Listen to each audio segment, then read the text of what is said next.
Perfectly excellent.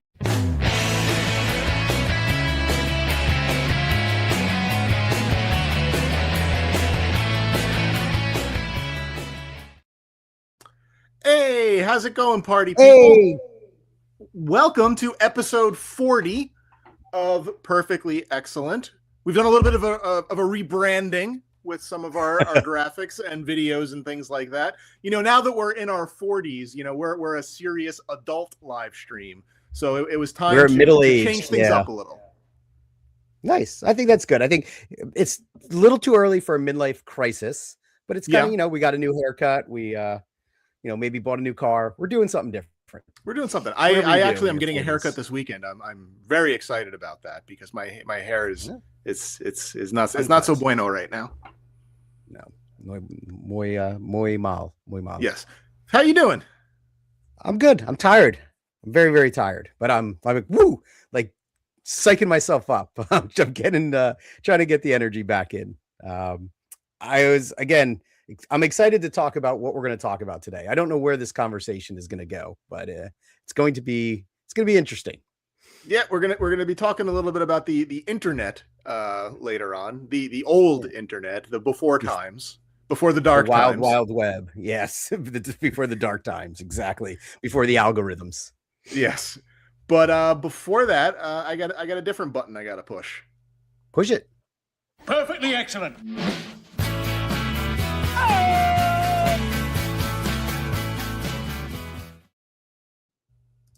It's time for the invention exchange. Oh, look at you. You're huge. I'm huge. So I've got a couple of things here. They're all the same. Whoops, I'm bouncing around my microphone now. That's not good. No.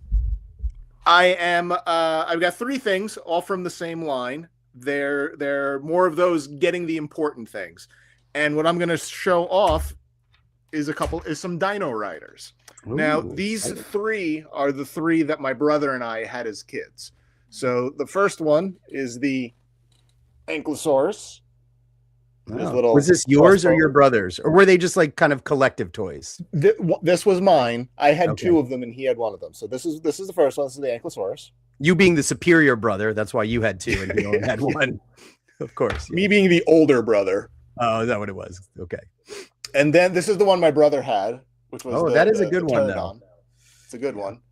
Because my brother, because I watched a lot of Godzilla movies when I was a kid, and my brother liked Rodan. So this is kind of the Rodan-esque one. So he had that one.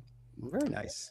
And the third one is the one that I played with the most, which was the Deinonychus.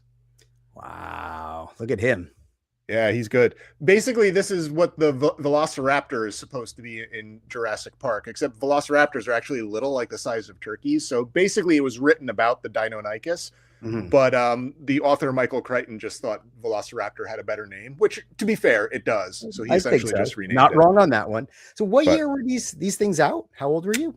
I don't remember. I think there was like 87, 88, something around there. So I was like 11, 12, something like that. Yeah. I mean, not that I knew of everything going on way back when, but somehow these are like not something I was familiar with, like not something I remember at all. So very, very cool that you have pieced together your battles. Are you going to give the one to your brother or no? No, that's going on my shelf. But again, now the goal is I need the Tyrannosaurus. I need that's the Grail one. That's the big mamma jamma of this line. So, but I got the ones that I had when I was a kid, and this is not like I'm going to get all of these sort of collection. This is I want these, and I want the Tyrannosaurus. Yes, not I'm going to get you, Sokka. This is just the no. Now, let me ask you a question. Was this one purchase, one auction, or one sale, or was this you had to piece these together? I had to buy a couple of things to get complete ones. Okay. So I bought the pterodon, and then I had to buy the seat separate because the seat that it came with had discolored because the gray plastic on these like gets discolored very, very easily. And then the Deinonychus, the helmet was broken on the one that I bought, so then I had to buy a separate helmet to put that on. The Ankylosaurus was ready to go, but he saw some fierce battles in that helmet, right? He sure did. So yeah, these things have lots of small fragile pieces, so they're a pain in the butt to put together. Yeah. Well, good. They looked like they're in great shape, and I think they'll do nicely on your shelf. Yes, they make me very happy. In with the important. Hey, before I get into my invention exchange, I was going to open a beverage today, and I've been buying a lot of the Fallout Jones soda at Costco. They sell like I don't even know how many is it, like a 12-pack or something. And they have a thing like, oh, if you find a blue star under the cap, like hooray, you get something. But what do you get? I don't know, but I've yet to get one. So let's see. Did we get one today? And nope. I don't even know what that is. It's just a QR code. Bummer balls on that one. But that's okay, because that was not my invention exchange. That was just my beverage. But are we doing beverage exchange? Because I have water. Okay. I did not grab a water. I was hustling, so I just grabbed a Nuka grape cola. Again, from said Fallout thing. What about your invention exchange? So again, I don't want to go down that road of collecting video games. No, of course not. No, you would never. It's a dangerous road, and there's no happiness on that road, just like money spent and lost dreams. But I as we talked about, I want to curate a small collection of the games that were important to me. And unfortunately, even those are very expensive. So I'm taking some liberties and branching out. And one of the games that I wanted to add to my collection is The Legend of Zelda: The Minish Cap, which came out on the Game Boy Advance. Great entry into the Legend of Zelda series. But the US version of that, like complete in box, is cost prohibitive. Funny story, I believe that game is the only other game other than the first Legend of Zelda that I ever played and finished. Oh, nice. Well, mazel tov. That's an accomplishment. It is a lot of fun. But since I can't afford the US version, I went overseas and I got, which I think has the much superior artwork, the Japanese version. Look at that. And I love their boxes. They have these like horizontal boxes versus the square ones we have in the US. And look, of course, it came very nicely wrapped, everything. I haven't opened it to make sure it's complete in there yet. It just arrived, but I think it looks great. And it makes me happy seeing Link with the cap and the Minish back there. So, or the Picori, I forgot what they were actually called in the game. And look, he's pointing right at it. See that guy right there. Good. Yeah. So psyched. So, again, I've been slowly amassing some things that I would like to curate for my collection. I'll be excited to talk more about that. Maybe one day when we do our future like Nintendo or Zelda deep dive and get into the museum a bit. But so concludes my invention exchange for today. Well, that was lovely. It seems like we both have good things to put on the shelves, which is we do. It's important. I like the challenge is you have shelves. I'm still working on shelves. Like all of this must go. Yeah, it's always a work in progress over here. I'm in a better spot than I was a month ago, but I still am not exactly where I need to be. And I'm really having to contemplate some serious choices, such as whether or not I want to continue to have Black Series figures up here, because they are taking up some real estate that could be used elsewhere. And I keep getting, every time they announce new Black Series figures, I just get more and more annoyed that they're not putting out more ones that I want. So I'm kind of considering just throwing my hands up and keeping a handful and getting rid of the rest. That's funny you say that. I think maybe we'll have to dig into that one a little bit deeper, because I've sold the bulk of my sealed Black Series, but now I'm looking at those unsealed ones, the opened ones. 2 shelves full of them. Yeah. Like that's I have real estate. I don't know if you can see it, but there's containers full of them here. Yeah. That I'm just like, they haven't come out in a long time. I don't know. I guess I haven't been photographing them. If I'm doing Star Wars, maybe I'm shooting the figure arts or something else, but I got to really think about that. But that is a topic for another day. Because we have a big topic. Yes. Yeah, we have a big topic for today. Yes. Perfectly excellent.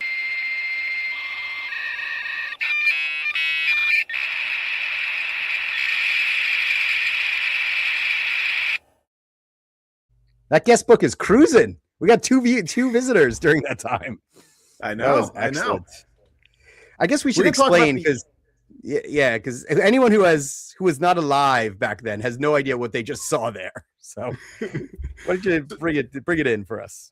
So we're gonna talk a little bit about the internet I don't want to say at its birth, but certainly when you and I both started kind of becoming aware of it. Because in the mid to late 90s, the internet was a much, much different place than it is today. And you and I had been talking about how much we missed some of it. And we just decided like this would be a good topic of conversation because the internet now is mostly a depressing place. And the internet in 1997, for example, that was a whole lot of fun. There was a lot of weird stuff happening there. Yeah, and we'll get into it a little bit more, but you weren't considered a content creator or anything back then. You were more like a pioneer in this brave new land. And like, I just, how we even get around and found things is a mystery. But so I want to do our best to kind of like focus on the internet and talk about that. But I do feel that part of that conversation is like our introduction to computers. So I did want to kind of just talk very, very quickly about both of our first time using a computer. So I don't know if you want me to go first or you want to go first. Why don't you take it away? Let's talk about our first time. Okay, so I actually have a visual. So the first time I ever used a computer was when I was in grammar school. And we went into this room that had like the green monochrome screen apples. And we were using this program called Logo. Okay. And basically what you did is you typed in commands and your cursor would draw pictures. So you would essentially, you would essentially write, forward 32, RT 43, which meant like right turn 43 degrees. And, you would kind of mark out your path. And then at the end, what we would always do is we would write like repeat 4,000 times. So it would do like the spirograph thing and just make like wacky, weird stuff like that. And what did you think? You're in basically the world of Tron at this point. Yeah, pretty much. Like, I didn't really know what it was. I didn't really know what I was doing necessarily. Like, I didn't realize that this was going to be kind of like a thing that I would be interacting with every day for the rest of your life at some point. Yes. Yeah, exactly. It was just this funny green thing that drew some weird pictures. So that was the first time I ever used a computer. Okay, cool. Yeah. I feel like I was part of like the last generation to go through school and not really have computers. So in third grade, we had computers and they taught us basic, like, line 10, print hello, line 20, go to line 10. And we did a lot of like weird programming like that. And I loved it. But after third grade, I never had a computer in school for all throughout even up to high school and graduation, never. So I don't know how I really missed that because I think they installed them like for the next year for every time like I moved up. But I do remember at home, my parents got an Apple IIc, and I think this was pre-internet, or at least we never put that thing online. It had big floppy disks, like you couldn't turn it on without a disk in the drive. And what if you had to guess? Floppy disks, yeah. Like there was only two things I remember ever doing on that computer. One was playing games, and the second was using Print Shop and printing out huge banners on the like dot matrix printer with like the perforated paper feed on the edges. So like when it printed out, you had to like look at banner, Michael. Yeah, exactly. It's yeah, like if you look at pictures of our room back then, like everybody it said like Alan's room, and that probably took like an hour to print and wasted like so much paper. But that's what we did: Print Shop and played games. Okay. I don't know. There was a big gap before getting online.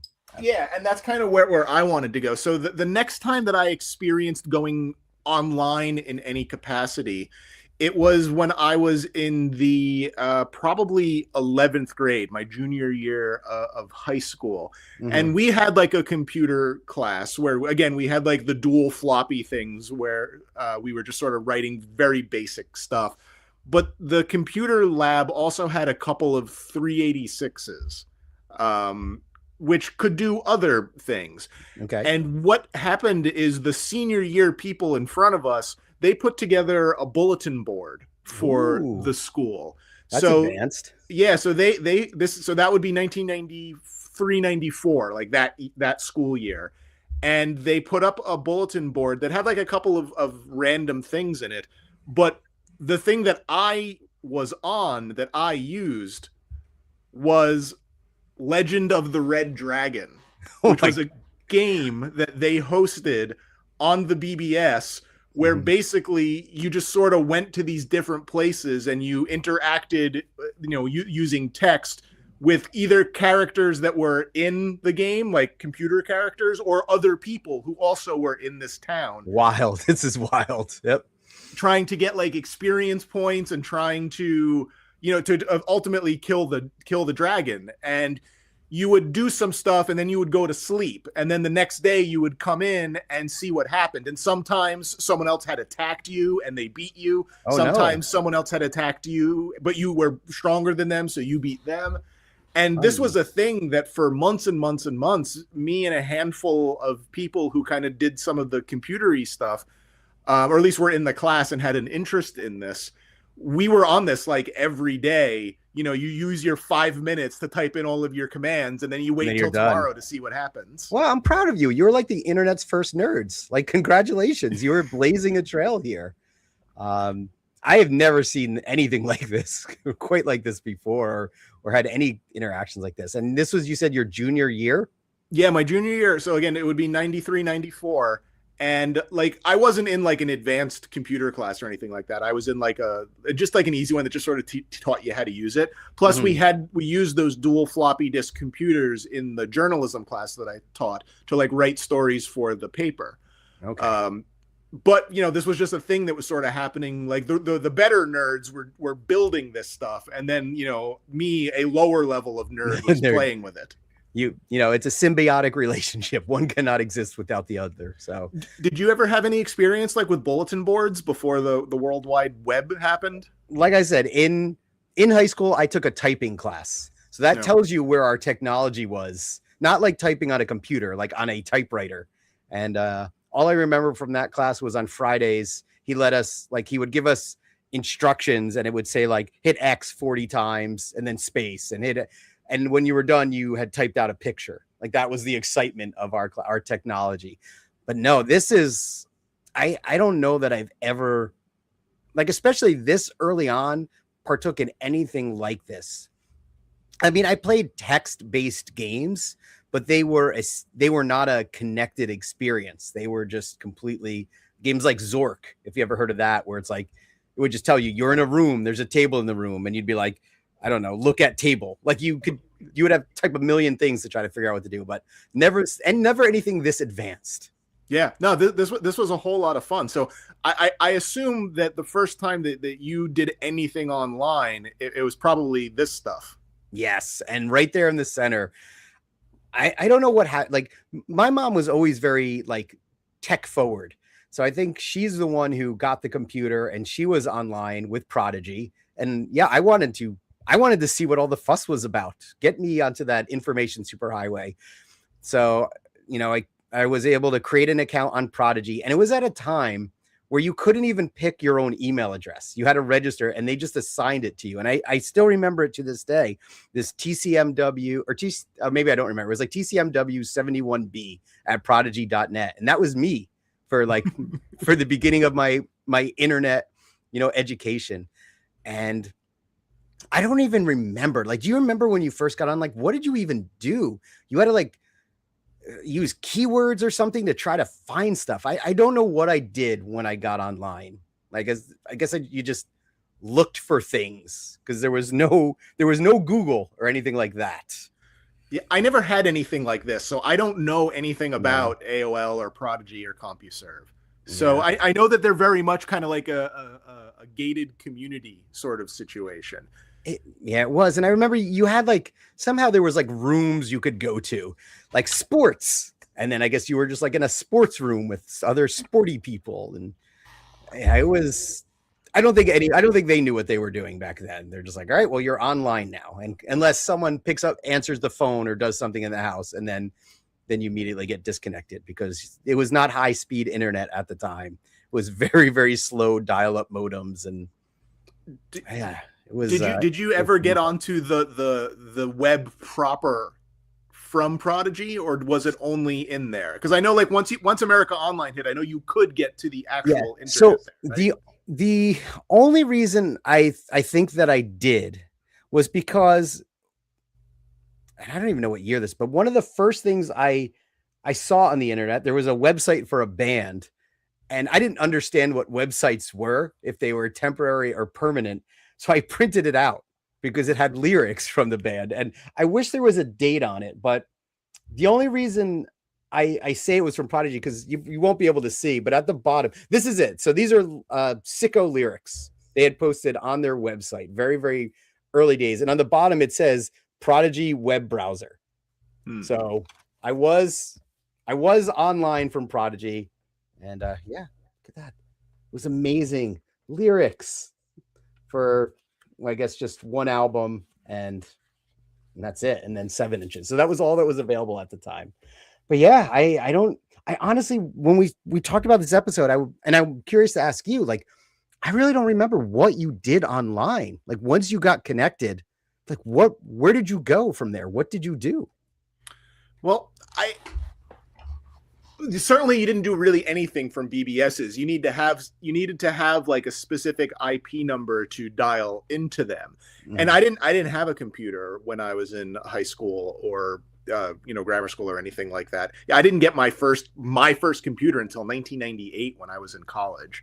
So I didn't know how to do any of that stuff. So what we would do in school is we would go to one room and call the other room to play, like call the server thing from the same building to do that. But my friend Justin did have a computer, and sometimes he would call in from his house to do that. And I remember very specifically one time he called in when I was in the room, and I was able to like chat with him for like half a second. I don't know why he wasn't in school, but I remember him not believing it was me and him trying to quiz me for me to prove that I was Tim.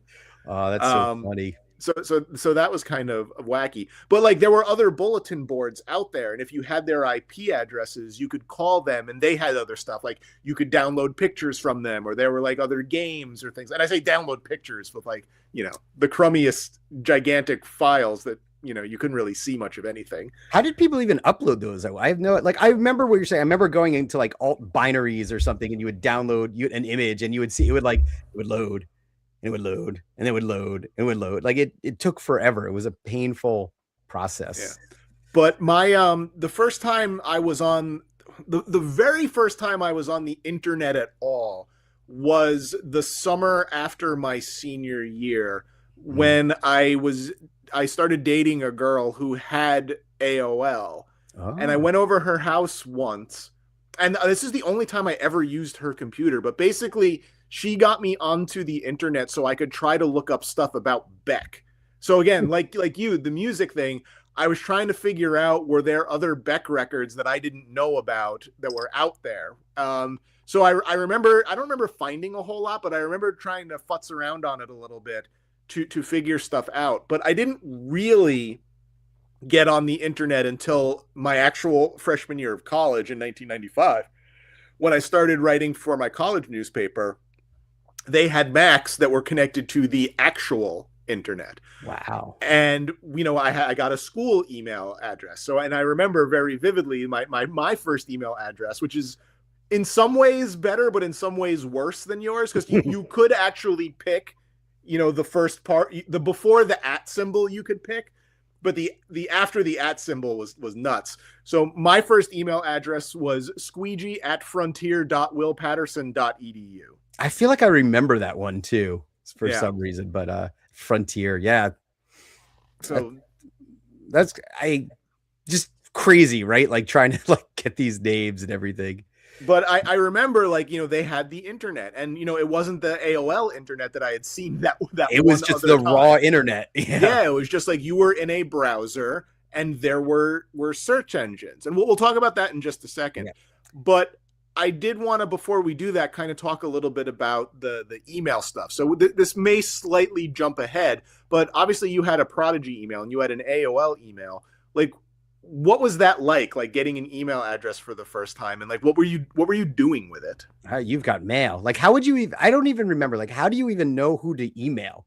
unless you find their email address somewhere. But yeah, I mean, I did graduate. My older brother got AOL, and I guess AOL, you can have like multiple accounts on your account. So he was kind enough to let me set up an account on his AOL account.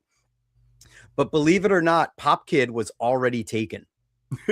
Even that early. Even that early. So that's why I got Pop Kiddo. That was like the best I can come up with. And he even told me he reached out to the person on AOL for who had Pop Kid to see about like, hey, do you use that? Or I don't know. But it was like some guy, he was into tennis. And that was all I remember from that. Like he was just played tennis. But yeah, emailing, like who did you even email? Like I don't know. Like you would maybe find an email address on a website or like you would sign up for like an email list. I know that was a big thing. Like join my email list from websites. We'll get to some of that stuff a little bit later too. Yeah. But yeah, like my first email was essentially like, it was essentially just a DOS box. You would have to launch it, and it was just like the black box in the middle of the screen. You would type in your password, and it was just like the monochrome, like this is your email address, and you know, these are your messages. And you would get some from the school. And again, I was exploring on the internet a little bit, trying to find stuff mostly about music. So like I ended up connecting with some people who had email addresses, and I definitely sent emails and got emails. Yeah. But I couldn't tell you exactly what was going on. And it wasn't really until like I got my first Hotmail account, which was a couple of years later. So it's out of order a little bit. This is crazy to see. Like, yeah. So like, you know, you're there using AOL on the left. And like, I remember getting my first Hotmail account where I was like, oh, I can like have this, and I could theoretically use this anywhere. It's not just something I can use at school. Not again that I didn't have my own computer or anything yet, but I felt like removing it from the school infrastructure and like having something that liberated was mine. Yeah. Yeah. It was also when I started realizing that I could set up like a billion different email addresses if I wanted to do weird stuff. And like I had some crazy email addresses after a while. My very favorite one being I had fitness celebrity John Baisdow at hotmail.com for a while. Remember that? Like you would just, because you would like trash them, right? Or you would you would use them to sign up for things and never. I was like Big David Lopan at like something. I know I had that. I think I had Jack Burton, like just all these random names. Yeah. And it's funny, we'll come up when we start talking about like things later, but I remember someone thought they hacked me at one point and they're like, I know your real name. You're David Lopan. And I was like, what? No. Oh, it was great. So, yeah. but backing back up a little bit, like, you know, when we got onto like the internet, you know, we were using like those early browsers. Like Netscape was the one that was on the computers at the newspaper. So that's the one that I'm most familiar with. But, you know, Mosaic was one, and Internet Explorer was like just kind of starting out as well. And that was just sort of weird. And like the only way you really knew where to go was using some of those early search engines that were out there. Yeah. And like, when we talked about this episode, we talked about websites, like, I remember when the first sites I found was like a Tick fan site, and Tick the comic book, not like Tick, you know, gonna give you Lyme disease. And that was like the one place I went like nonstop. It was like my favorite web page. And you talk about who do you email? I was emailing the guy who created it back and forth because he seemed to have lots of knowledge of the Tick. But yeah, finding anything was just, it was difficult. My browser of choice, I'm sorry, my search engine of choice was Alta Vista. That was the one that I used all the time back then. And that eventually got swallowed up by Yahoo. And that's when I started using Yahoo for a while, until later on, you know, when Google kind of took over. But Alta Vista was absolutely my jam. But you would like, I mean, maybe you didn't, but I would always go to these other search engines because back then you got different stuff from each of them, even when you typed in the same thing. It wasn't searching quite the same way. So I would go to Alta Vista and look up something and be like, okay, well, let me go to Excite and type in the same thing, and you'll get just completely different pages of results. And again, back then, the first like 900 results are not all from the same place the way they are now, because there was just so many more individual websites that we'll get to in a second. And there wasn't like sponsored results. It was just like, it was bizarre. it was just raw stuff based on whatever sort of programming each of the individual search engines had kind of figured out. And the one thing that I remember especially was when I started using Yahoo, is Yahoo had like categories and like pre-filtered results that you could kind of browse in a way that was more challenging to do on the ones that were just kind of like the text-based stuff. So I remember that kind of being a pretty big deal as well. I remember you would click on it and they would give you like a list and they would have like a number of how many things are like, you would keep clicking and clicking until you eventually got to something. But on the Alta Vista, I'm wondering, you could search the web, or what else could you search? Like bulletin boards or something? Yeah, I think you could search the Usenet type stuff. Yes. But I never really messed around in there too much. That gave me too many flashbacks of Legend of the Red Dragon, and I couldn't handle that kind of disappointment in my life again. Yeah, this was crazy, right? And like you said, you would get such different results based on what search engine you were looking for. I do remember a time where you needed to use multiple search engines because one would get you to one site, but now I want to get to the other site. I don't really remember using Ask Jeeves all that much. I remember it existing, and it's funny because in some ways it kind of, I guess, predates the AI thing, because it wanted you to ask it like Jeopardy. Like it wanted you to ask it in the form of a question. Yeah. Where can I find career information and advice about becoming a television? It's something I really want to know. Most recent questions about jobs. Ask Jeeves for kids. This is like, I don't think you can really appreciate this unless you're around. I'm trying to think of like an analogy for this today. Like, imagine just trying to go on the internet and there's no Google. Like there's nothing where you can instantly find something that you're looking for. You would find something adjacent and then that would kind of take you to something else. Like it was always connecting the dots to get somewhere. Which I think is going to bring us to something that you wanted to talk about, which was web rings. And I don't really remember web rings. I remember like links to other pages on people's pages. Yep. But I don't remember the term web ring. Yeah, and that's what it was. And I'll go back to that tick page, which I can almost see vividly in my head. It was not a very big web page, but it was the tick with some animated GIFs and some really awful stuff on it. But when you scroll down to the bottom, it was part of like the tick web ring.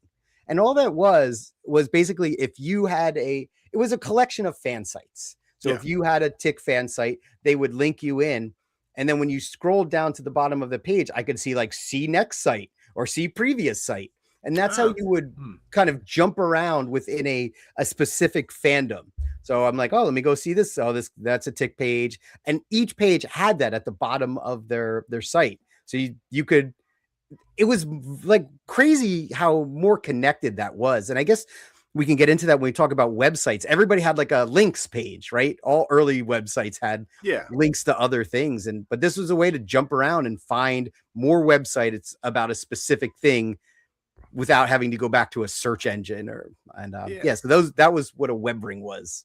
And I think that the links page is a pretty good thing about, a lot of like the early, like, I know website tropes. I'm not really exactly sure what to call it, but there were just certain things that were all over the place on all of these wacky websites. Because again, people were just kind of building these from scratch and kind of like learning as they went. Like there wasn't really a defined internet to draw inspiration from. So everyone was kind of drawing inspiration from each other. And like that page of links was a really big one. Yeah. My favorite places or whatever you would call it, like on your website.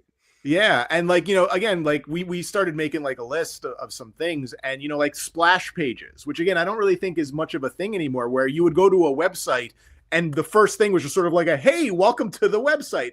Click to enter, and then you'd have to click one more time to actually get to the first page of that stuff. Was a big deal. Like everything had a splash page, and then it would even tell you too on that page, like, you need this installed. You need like Internet Explorer like 4.0, otherwise it's not going to look good. And like what a waste of time, right?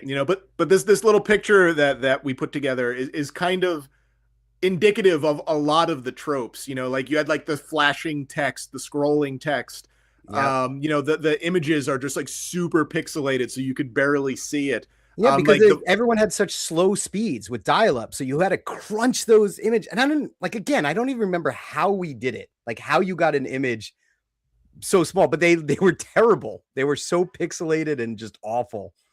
If not broken, like totally, like you have in the middle. So the frames and like the tables that you would use to make frames, so you could kind of like link within your own website, go from page to page and still have that navigation bar on the side. That was I remember when I finally learned how to do that, which I did we'll talk about the stuff in a second, but I was so proud when I finally figured out how to put a frame onto the website that I was working on. Yeah, that was hot because then you could always have your links and all your navigation always there on the site when they scrolled like that. I remember when that came out being super cool. Yeah, like I was gonna talk about the visitor counter, but like your odometer for the website. Yeah, the counters and the guest books where I guess people thought that like, hey, I'm on this website, I should just drop them a note to say hello. But it was great because it was such a quaint time back then. Yeah, did you have a website with a guest book? Because I did. I am reasonably sure that, again, we'll talk a lot about Geocities in a little bit, but I'm pretty sure that like that was just one of the baked in features of Geocities. So I think you kind of just had one. Yeah, because you would look at, like, again, I remember having a website and looking at the counter and looking at the guest book, and you're like, oh, like 2 people found my website, and someone would leave a message. Yeah, like cool page, and then you could say like it was amazing. Yeah. Like nobody knew what was happening. Nobody knew what they were doing or what to do with this information superhighway at all. And again, everyone always, you'll see it up there in the top left, the under construction image. Those were all over the place because everyone always, like, no one ever felt like their website was done. So everyone always felt the need. I actually never put an under construction thing on any of my websites, but man, they were all over the place because people were just like learning and building and all of that stuff with the flashing animated GIFs. Yeah, let me ask you a question. So you talked, I know, or maybe we'll do this when we get into Geocities, but I'm curious to know how you even learned about how websites were made. Because I remember that very vividly. I was like puzzled. Like, how does any of this work? How do you make a website? Yeah, well, we will definitely talk about that in a little bit. But I think the next thing we were going to talk about was going to be some of the actual websites. And you started talking a little bit about the tick. But again, both of us had said that we first started going because of music stuff. So courtesy of the Wayback Machine, I did find like what I believe is the first sicko website. Yep. Yeah. I remember this is like again, all of those tropes we talked about, the tiled backgrounds, like, look at that. That's what the web was all about. Like no one had any clue on design. Like these, though, again, look, they're transparent GIF images of their records there. That was impressive to do back then. Yeah.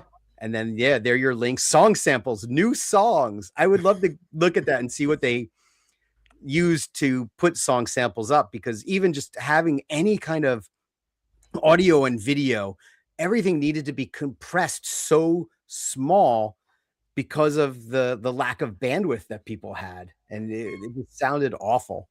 But yeah, this is like, that's exactly what it looked like, but your personal connection. And I think that's key, right? Everything was much more felt like that. Like this is your personal connection to the life and times of a band. And then Beck Page he's holding a big rock there at the place to be. This is the earliest version of this. Like this was the Beck Web, which was run by a guy whose internet name was Truck. And I really wanted to be part of like the online Beck community. So I really was active in it. And I talked to a lot of people who did websites for him. I provided content to some of these websites. I helped run some of the more detailed discographies that were out there. Mm-hmm. But Truck's Beck website eventually became the official Beck website after a while. This isn't even the first version of it. Like this is the best I could find. The oldest one I could find that actually had any images that loaded was in early 1997 on the Wayback Machine. But this site existed pretty much from the moment I got online. This was one of the first things, and I love the background. I love the wacky thing. No, it's cereal. Oh, okay. It's off of the Mellow Gold record. There's sort of like that background, and he just took a little small sample of it, and again tiled it all over the place. And the fanciest thing, you can't tell because of the screenshot, but you see all those little pictures of Beck down at the bottom. Yeah. Those are all buttons, and if you hover your mouse over it, a text will pop up and say like, "This is the discography page. This is this mouse page. over this is that page." Wow, again, fancy stuff. Yeah, but Truck was really ahead of the curve as far as like where web design was going back then. And if you just push it forward like a couple of years, like all of this stuff just vanishes instantly. Like he was like kind of right on like that bleeding edge in the early internet as he was designing things. Where is he now? Any idea? I do not know. I lost track of him in the very late 90s. Oh, that's too bad. But yeah, he and I sort of butted heads a few times in the early days because I just probably because I was a little jealous, to be completely honest with you. But part of it was because there were things on his site that I didn't think were complete enough, and I would kind of like be annoying about it. Yeah, you were annoying the webmaster. That was the thing. Everybody was there. There were webmasters for all of this. But the other one that I went to a lot early on, and this is going to kind of bridge the gap with a couple of other topics, is the Rocket from the Crypt website. Well, this looks farther on. I mean, oh my gosh. Yeah. And I remember with the tables, right? Like the design is coming back to me, how they have the ripped edge of that table, how you would have to like auto fill it. So it made that design. This is crazy. So stuff. on the left was like the 1998 version of the website.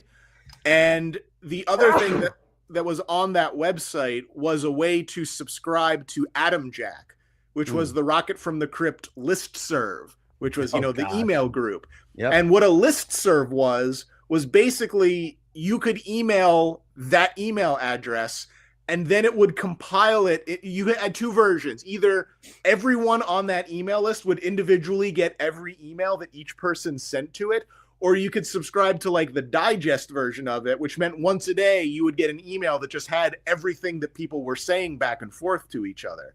Mm-hmm. So this is another one of those really early fandoms that I was able to be a part of.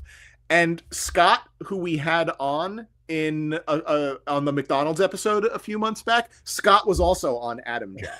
That's so crazy. And we didn't meet on Atom Jack, but we were both there. So we tell stories about some of the stuff that happened, and we know what each other was talking about. Where I know Scott from was when there started being forums and message boards on, like, the guest books sort of gave way to more interactive forums on websites. The first social, like real social interactions, right? Yeah, and this is the oldest version of the Rocket from the Crypt forum that I could find. I don't think this is the earliest version. I think there was a version in between these two web designs when the forum kind of popped up for the first time. But like, I met Scott on that forum. I, to this day, talk to probably 10 people who I all met because of Rocket from the Crypt message board on their website. Yeah, this is what you did. You got online, you went to the message board. Mine was wdmagic.com, which was a Disney fan site. And just like you, I have friends that I'm still in touch with today that I met back on that forum, like however many years this was, almost 20 years ago, or more than, I don't know when I went back and I actually tried to sign into it.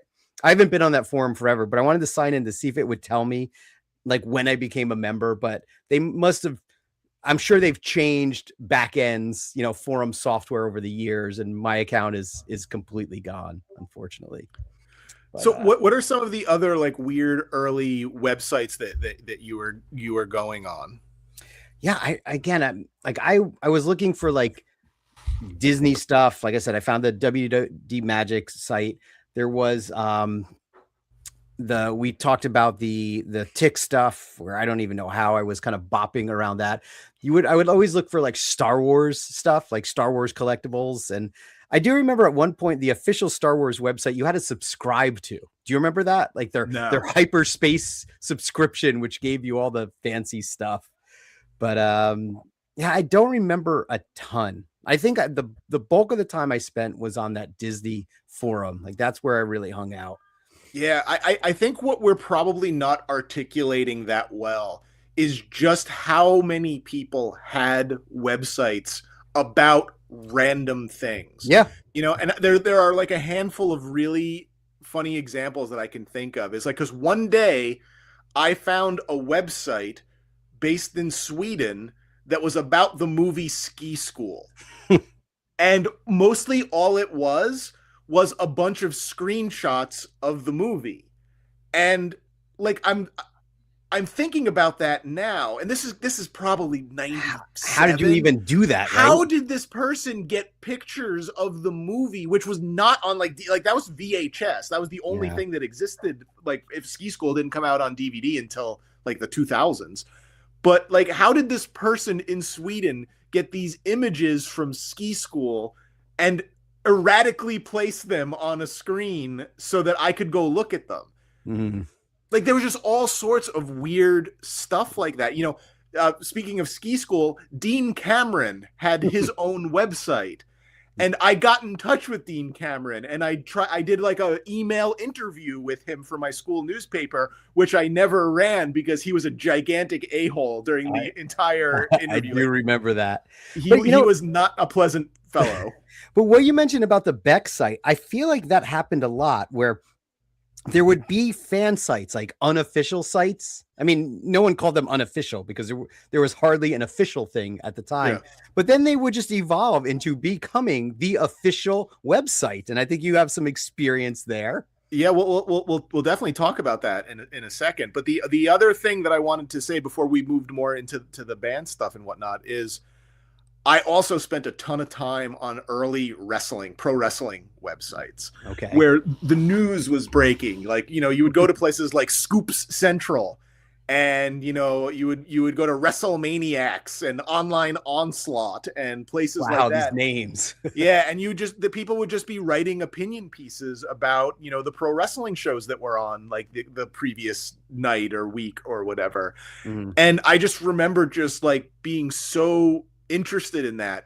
And I did a little bit of like tape trading at the time. So basically like you would have like a tape of something cool and you would make a copy of it and trade it to somebody else for another tape. Moving back onto music, I did so much of that with bootleg live shows for Beck. I still have a drawer full of probably 30 Maxell XL2 tapes with live Beck shows from like, the 94 to 97 era. Mm-hmm. Like that was such a big deal. Yeah, that's it. I don't know they ever did that. I know I traded a lot of mixtapes with people you met online just to like things, but I don't think I participated in something as structured. Yeah, and again, not for nothing, like I ended up dating a girl for a while that I met trading Beck bootlegs with on like this music bulletin board thing that was on there. And again, like before there were like dating websites things, I ended up in like an internet relationship for a while. So that's why I've been to Detroit, because that's where she was. Not for the early internet. Yeah, but again, you want to talk about like the websites, and this will kind of this. Well, let's talk about the Snuff website when we talk about building our own websites. We'll get back to that stuff. Sure. Yeah. So like I was super perplexed. Like how did you make a website? I had no idea. And it's funny because I was out in Seattle visiting the band Sicko, flew out there to see some shows. And I couldn't figure out the year, but their webmaster was Josh, the drummer.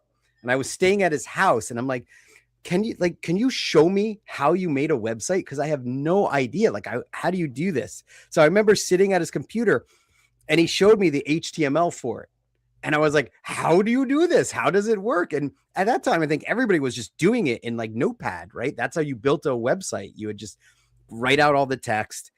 And so I had some super, super short, but rudimentary lessons from him that when I came back from that trip, well, first of all, I asked him, how do you get a domain? How do you get your your http://www and then your domain. So he told me how to do that. And then he taught me how to do websites. I came back from that trip and I registered popkid.com. And then I started just trying to figure out how to build a website there. And okay, sorry, just give me 1 second. We're jumping ahead, so I got to change the slides around a little bit. Yeah, no worries. But okay. So yeah, like for me, like I didn't go into it that way. I went into it like so many people, the Geocities way. Because Geocities was a website where you could essentially just go and sign up and you could write your own website. And, you said, you made code in Notepad. Basically, there was just this box that you just typed HTML code in raw. And the way that I taught myself how to do HTML was, was you viewing the source of other people's websites. So I would view the source, copy it, put it into the box, and then preview it and look to see what it was doing and figure out where I could make changes and what I had to put where. Also, like since I was doing this at the school newspaper, we did have a scanner. So I was able to scan some things and, swap out some of my own pictures if I needed to. That's so right. The way Geocities worked was they had themed neighborhoods. So you would pick a neighborhood to set up your website in based on what you were doing. And because even back then I was just I don't want to say a troublemaker, but I guess I was kind of a troublemaker. When I wanted to make my music websites, like originally I wanted to make like a Beck discography website, did I put it where all of the music stuff goes? Of course not. I had to pick the Baja section of Geocities, which was where all the off-road SUV fun was happening. And I remember that Baja. I just thought it was a name. I didn't realize it was actually related to. It was the something. Neighborhood. So my first website address was www.geocities.com/Baja/6196. That was my first website, and I picked it just because URL. I thought it would be funny to be in the Baja section. Yeah. Did you get any Baja hate from other Baja websites? No. I don't remember a whole lot of internet hate, other than again like arguing with Truck a little bit. Everybody seemed kind of like excited to be there. Yeah, I mean there was a rise of trolls, I do recall at some point, but certainly not at the offset. Like you were amazed that you could find something that you liked, if anything at all. And you kept this one. Yeah, and this is one of the ones that you said you were building. And this is like, if you look, this is old because this is from 2004. So so that's way. This isn't 90s. Disqualified. Yeah, this was like, but I'm saying this was like much more advanced versions because. So yeah, I met a guy on the forums, this dude named Ben, who I'm friends with on Facebook to this day. And we talked about like Disney stuff. And we were into like just trying to find like videos, any old videos of parks or shows. He had a capture card. So like that was super advanced where he could digitize like VHS tapes and stuff like that. So he would like, I don't even know how we did it. And that's probably like still way advanced, but we created this site, WDW Resort TV, where we would post video clips. Now there was no YouTube when we first started doing this. So we would just use Real Video Player, which was probably the first way to really embed video and audio and websites, and it would compress things just to like such potato quality, right? Like they were barely recognizable. And I remember us doing that, and we would, it's still too big, still too big. You can't download it. Oh, this is 10 megabytes. We can't post this. It's gotta be less. So you're trying to get things down to like 3-4 megabytes.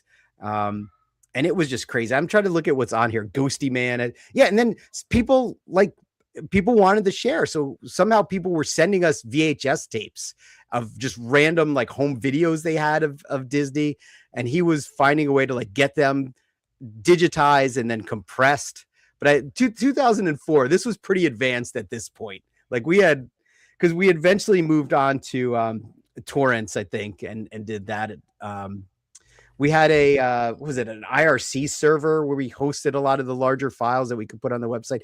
But it kills me to this day that we had this site of just videos that we were constantly updating, that we never migrated it over to YouTube. Like, that could have been my full-time job had we had done that. Though, granted, everything we were sharing, the bulk of it was heavily copyrighted, aside from the home videos. But like all the Disney VHS tapes you could buy at the parks, we had encoded. But it was amazing. And just being able to connect with people, like you said, and I forgot about people mailing their home videos. That was so funny. And just trying to convert these. But yeah, that was a site that we had for quite a time until it was too much to upkeep. Yeah. So like, I was never really able to make like, I wasn't good enough at web stuff to really make a mark in like the Beck online community. There were a ton of Beck websites, and I was familiar with everyone who ran them. I participated. There was a Beck's listserv that I was on too. But Truck had the best website. I was never going to have a better website than that. And at around this time, I really was getting into the band Snuff. Like, I really, really, really liked that band a lot. To this day, you know, maybe my second favorite band, third favorite band after Rocket from the Crypt. Like, Rocket, Snuff, and Leatherface are like the three bands that I always kind of bounce around with. And they didn't have like any sort of web presence. Like, there was no information about Snuff on the internet at all. So I decided, well, I'll do it. So I started making a fan Snuff website. And because I was the first one, really, like, people started going there. And I started up a listserv for Snuff, and I met a whole bunch of people. Like, I went to England and stayed with them a couple times to see the band.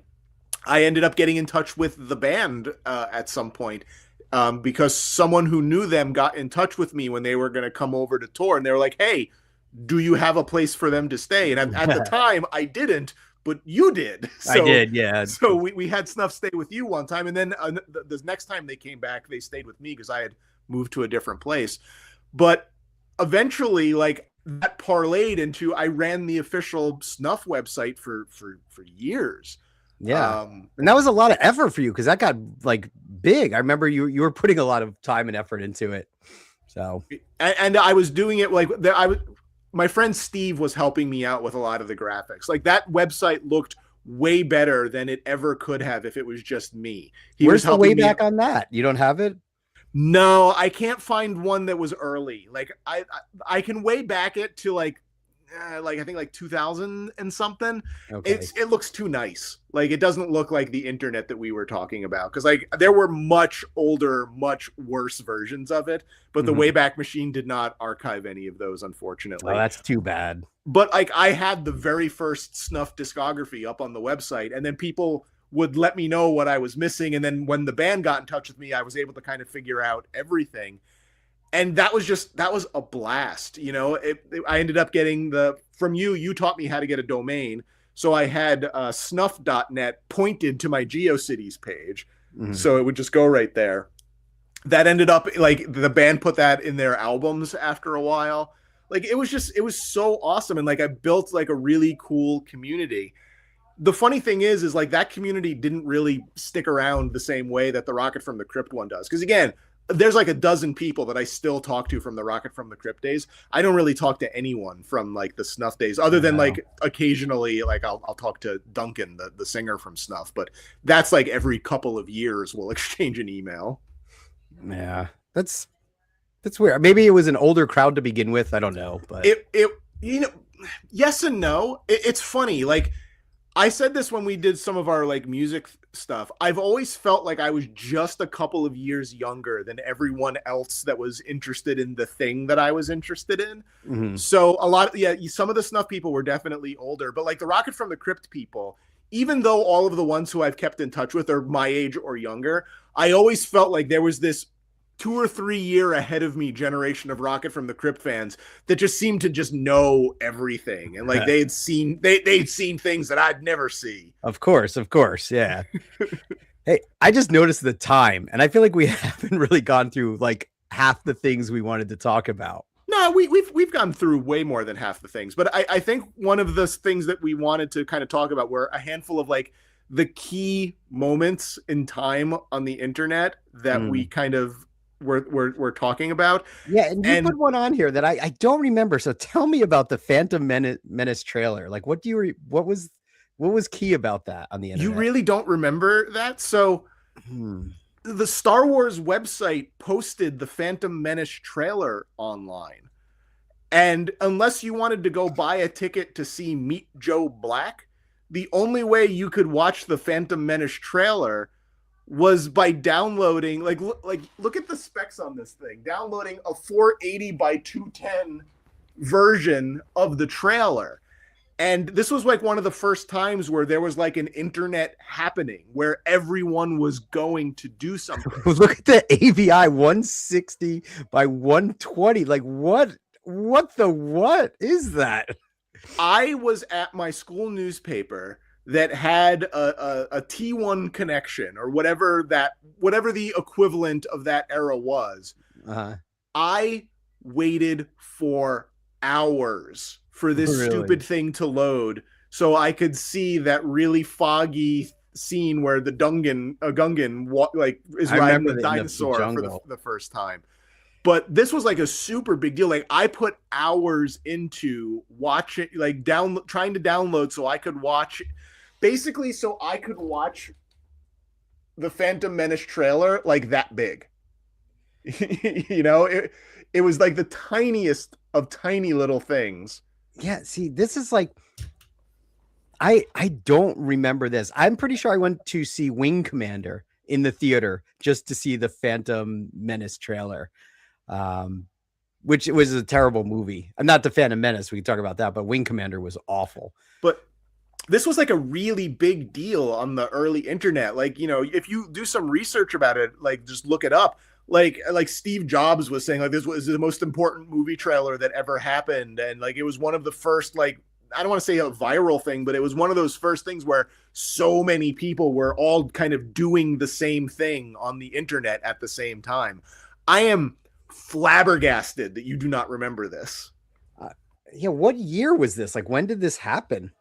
This happened, I believe, in late 1998. Yeah, I don't remember this at all. I remember a lot of crazy things around the Phantom Menace and what we were going through, but I would love to see. It's too bad we don't have. Someone's got to have preserved these original files.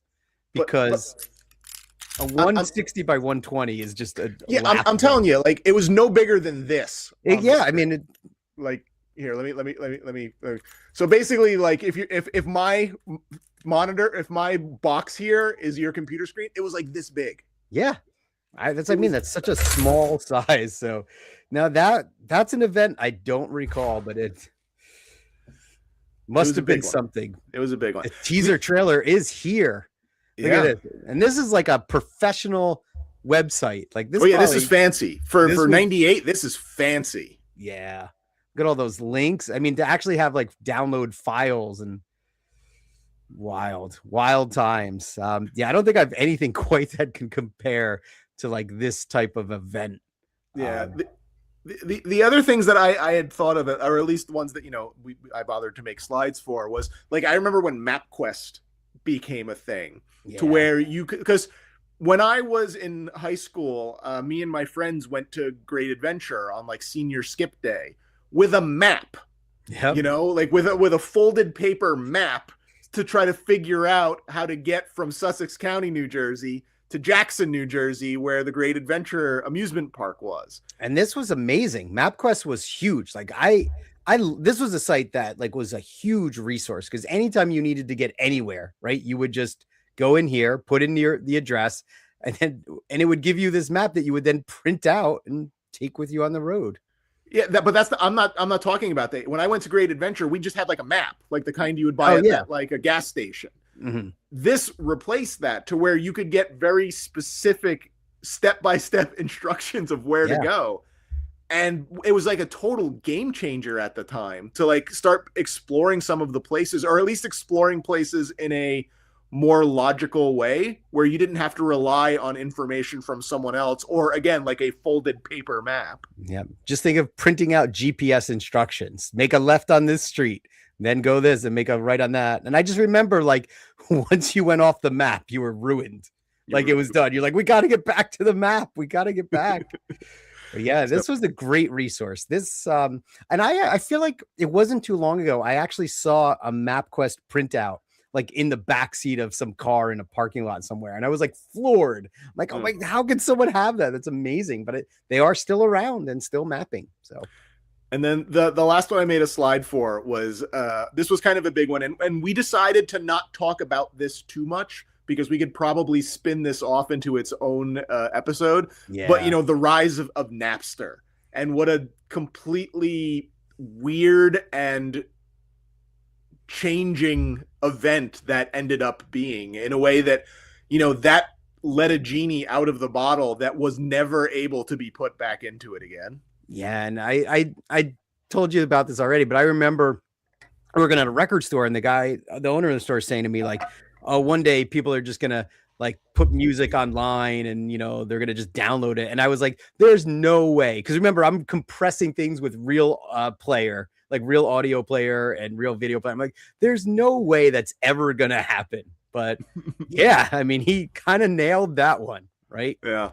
But it was definitely a thing that certainly messed with the music industry and bands' abilities to make livings doing music. So I don't know that Napster was a net positive by any stretch of the imagination, but we certainly had a good time like playing around with it. Like for me, it never replaced buying records, but for a lot of people, it did. No, I have so many crazy memories from Napsters, but I'll save it for the other episode.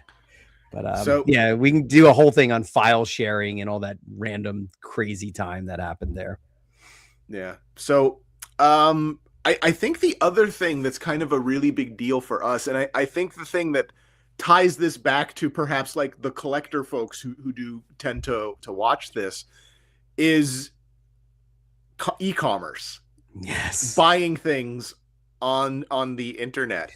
And certainly the biggest still, and one of the earliest back then, was oops, wrong one. Hang on. Again, we kind of went out of order, so there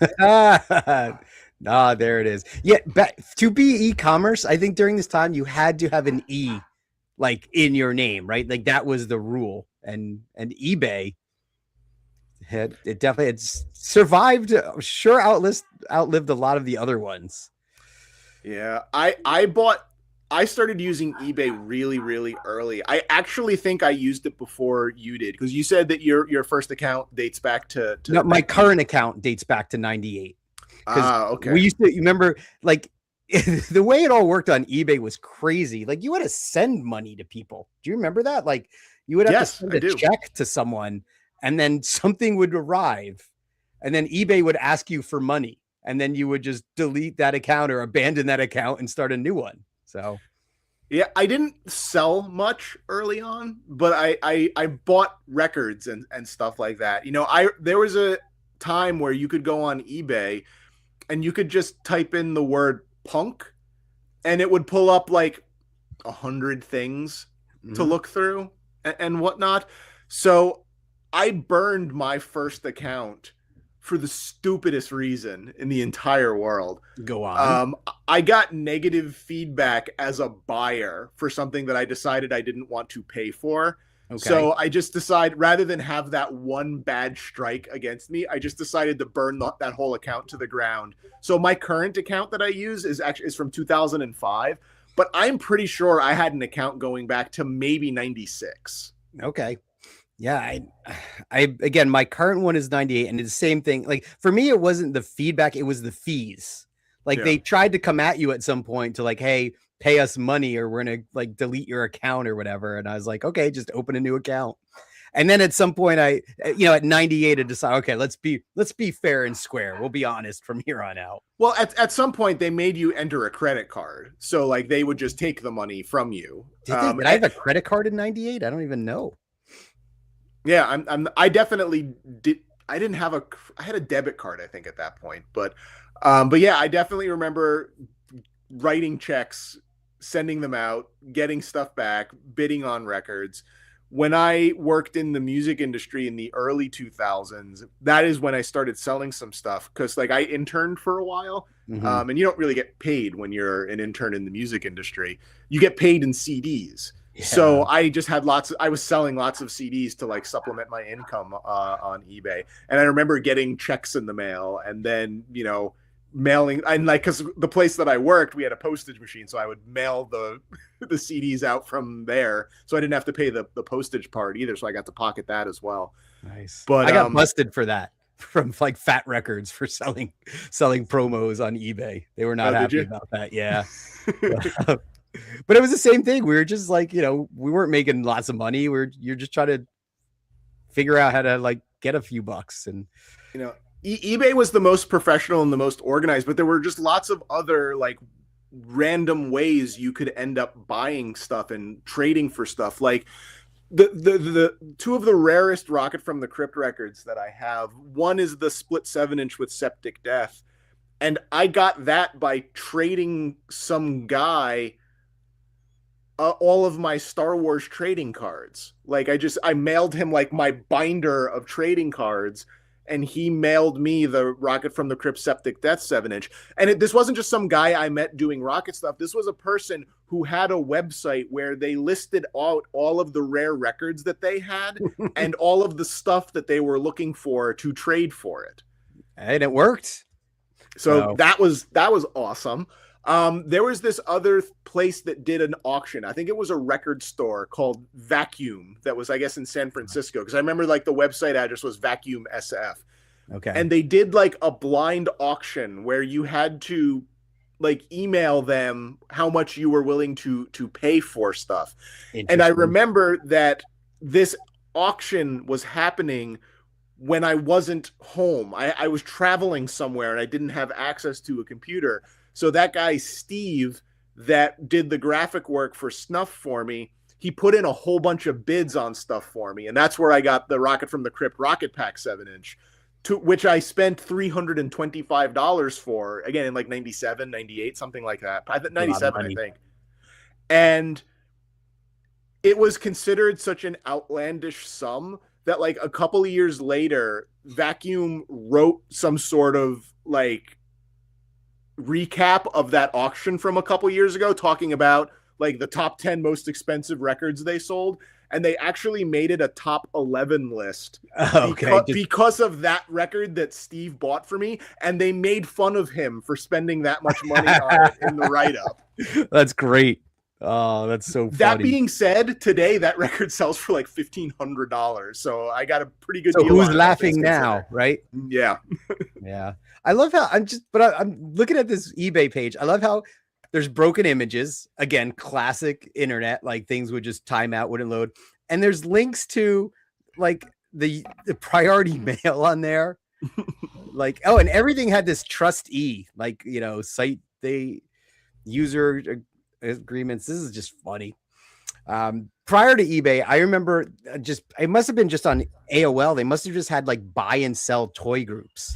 Mm-hmm. And I remember going in there, and there was the Stay Puft Marshmallow Man, and there was like some Indiana Jones toys. And I said, like, I didn't know what I was doing, but I said, I'll buy them. And then I started getting harassed by the person selling them. Like, hey, you said you were going to buy these. You have to like send me money.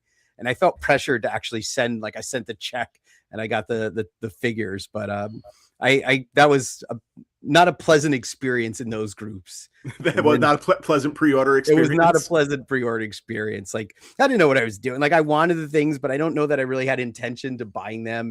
But I ended up like being harassed by some dude online. Like, before harassment was cool online, I guess. Yeah.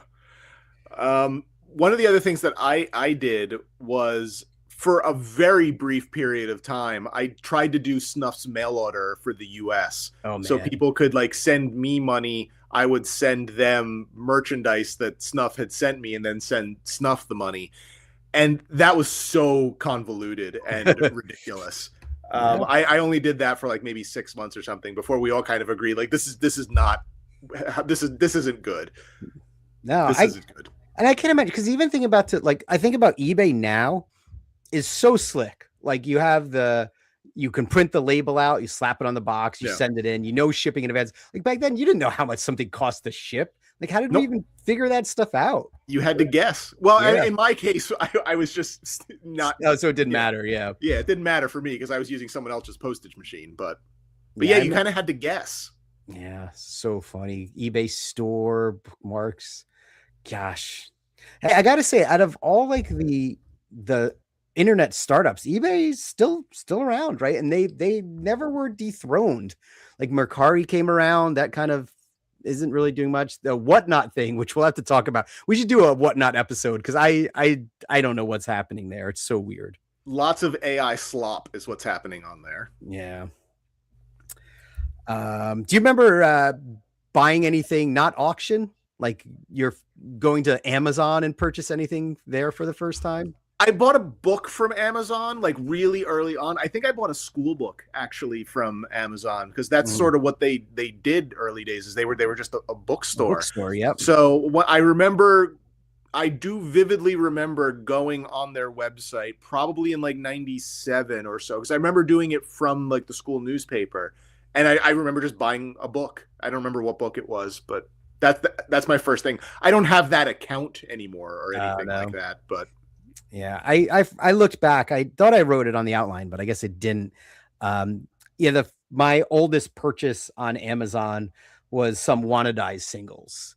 So not super old, but that was the earliest thing I could find there. So no books for me, though. I'm sure I must have bought a book because that's all they sold. They were a bookstore. But there were just so many weird things kind of like that. There's this UK record store, which I'm pretty sure still exists, called Norman Records. And I used to go on their website, go through their list of rare records, and again, just send them money and get records in the mail later. There was this pre-Discogs types place called Gem, GEMM.com. I do remember that, yeah. And I got the Broccoli Muppet Mule split 7-inch on that one, in addition to a couple of other things. But there were just all sorts of wacky little things like that. Like, in addition to being able to get a lot of cool Beck stuff from Flipside, from when you worked at that record store, like I was getting like weird Beck import stuff, from all over the place, just like searching and finding some record store or some person who like, hey, here's my list of things that I have. And then you would contact them and hope it was still active. Yeah, we're talking about early internet, and you just mentioned the record store. I reluctantly, the owner of the store finally got a computer there, and I was hoping we could use it for like our ordering records and things like that, but he never wanted to do that. So I would just basically at night when no one was coming in the store, I would just go on AOL. I guess it was just probably on Instant Messenger at the time. And one day he said the phone bill was like $200 and something from me just being connected. And I think he lied about that because I don't know how that was possible because you would always connect to like the local number. But yeah. So I stopped doing that. But I pulled it up on Amazon. So my oldest order that shows in their system is from 1999. I ordered the Wannadies CD single import. And I guess just the self-titled Wannadies CD. So the oldest one that I had was from 2005, and I bought a DVD for my wife for her birthday or something like that. Yeah. But again, like I used Amazon for sure when I was in college because I remember buying books from it. And I think they sold textbooks, so which were cheaper than buying them from the school directly. Yeah, I'm looking to see if I bought a book about Caddyshack on DVD, and no books. I guess the books are probably all gone, unfortunately. So, But that's kind of like how the internet was, and it's so different now. Like, I don't find that there's that same kind of joy in the internet that there was back then, because there were so many people just setting up shop and saying, hey, this is a thing that I'm interested in, so I'm going to write about it in this crazy code and put these insane pictures up and hope that you, someone else who likes the tick, will show up on my website, and then we can talk about it. Like, that's not really a thing anymore. No, and again, like I'm certainly not active on any forums. Like I said, I went to try to find myself on that Disney forum. My account is long gone. One site I used to be on was a Cheap Ass Gamer, which was a place to find cheap video games, and like I haven't been on that site. But again, people, Mr. Dad, who's been on the show, like I actually met on Cheap Ass Gamer. So at least we made some good friends back then. Yeah, yeah. I mean, I again, most of those Rocket from the Crypt folks that I'm still in touch with, Hillary likes to call them like our extended family at this point, because we all kind of came together passionately loving this one thing, and in getting to know each other, we found out that there were just tons of things that we all had in common. Like I have this cluster of Rocket from the Crypt fans that are also huge wrestling fans, that like we just talk to them all the time. When I go out to San Diego for the Halloween show, I get to see so many of them. It's like a family reunion every year. That's all because of that band being so important to us, and because the internet happened. At that time, you guys just connected, yeah. There's a lot about the internet that I hate. There's a lot about the internet that I think has really kind of ruined life for a lot of people. Mm-hmm. But there's so much cool things that did come out of it that I'm really happy that happened. But it doesn't really happen anymore. And, we kind of were talking about it. It's like the culprit is really social media. Social media is kind of what killed that version of the internet, when suddenly everyone had an easy way to throw their bottle into the sea, and no one really felt the need to put in the time to build the website out. You could just say, hey, I like Beck. I like it more than you. And that was just the extent of it. The rise of the troll. And, like Facebook getting bigger and bigger and bigger, and like a lot of the Facebook groups starting up, like those replaced message boards. Those replaced people building their own websites. A lot of that stuff it's just not there anymore. Yeah, it's different. Like as we were putting this together and I started thinking about the old sites, I'm thinking about like, I don't really go to websites so much anymore. Like I'm not looking at a website for information. I'm on sites like Reddit, or, things like Discord and stuff like that. So, it's definitely different. Like just even looking at my shortcuts here, it's like Gmail, Blue Sky, Reddit, Discord, eBay. Yeah. Yep. StreamYard. Oh yeah, StreamYard. It's sad. I guess it's different nowadays, but so are we. So are we. So the one last picture that I wanted to bring up, which unfortunately I clicked on it for half a second already, so it's not total surprise. Yes. But I wanted to bring up realultimatepower.net. Flip out and kill people. The official Ninja website. Now, this is a satire of what websites were. This was from the early 2000s. What do you mean this is satire? This is from the early 2000s and is not actually from the 90s. But to me, this encapsulates everything that the internet in the 90s was. It's just some person who found a thing that they like and hastily cobbled together a crappy looking website that we could go to and look at and then engage them. Yep. And I miss this so much. This is still up, by the way. You can't access the main site through just the URL, but if you type Real Ultimate Power into Google, you can then click like the second link that'll take you here so you can get to the website that's still up. But I miss this kind of stuff so much. Yeah, I forgot about the flip out and kill people. That was always so great. Ultimate Power. And the MIDI file that used to be on here is no longer there, but it was like some like bam bam bam like that was like the MIDI music file that played when you opened it. But I don't think browsers support that anymore, so it is no longer a thing.